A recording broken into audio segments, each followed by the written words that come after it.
Listen, I know I'm the Grinch. I know that I make all these different complaints about Notion, but these are some serious ones that I got to talk about. Here are the 3 reasons that you shouldn't use Notion if you're thinking of using it. Number 1, the mobile app experience is bad. Like, it is not good. It's not very good. Vinicia, show a little box right here showing the previous video for me. You can even leave in the 3rd-person context, or breaking the 4th wall that I'm talking to you right now in this video. But yeah, even though that video and the Notion app system, which is my premium template, can take your mobile experience to the next level, it's still not very good, and most people think it's slow. It's just not that functional and fun. Outside of the fact that the widgets are really great on your iPhone, it's not a good experience. And I would like Notion to make some improvements with it. So if you're trying to get some quick capture on your phone, Todoist, definitely, TickTick, all those different types of task management apps are gonna be better for you. Reason number 2.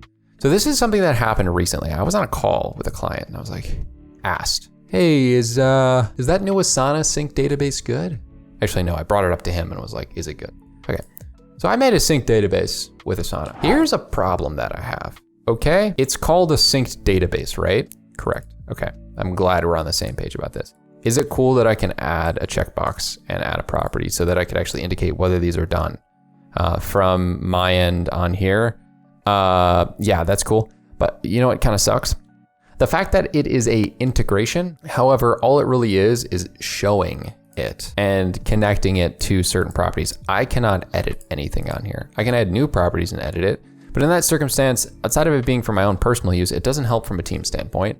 And it really just frustrates me that if you want to have good integrations, you have to use third-party stuff.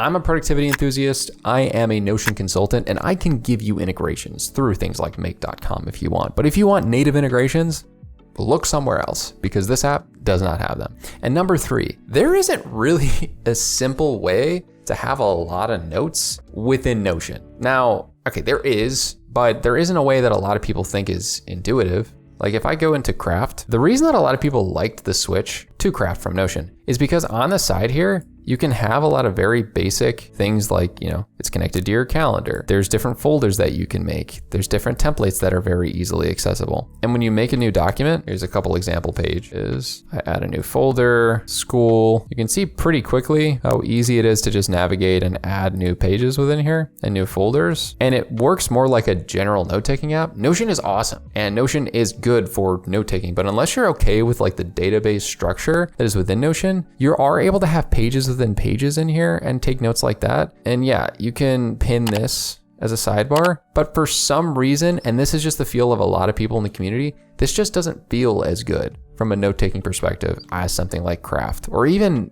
I hate to say it, Apple Notes or OneNote, because it's just not simple enough. Like it used to be a little bit more simple, and then, people went off the deep end and made a million databases, and I personally think databases are the best way for me to understand data and note taking. But for those of us that aren't like me, going through your different notes like this and then having like, for example, if I do the same thing, school, and then notes today, 11/27/22. This is just not as preferable for people. Not really sure why, just isn't. It just doesn't feel as good. And that's kind of just like where we're at from a feeling perspective with the Notion community. It has way more functionality than a lot of apps.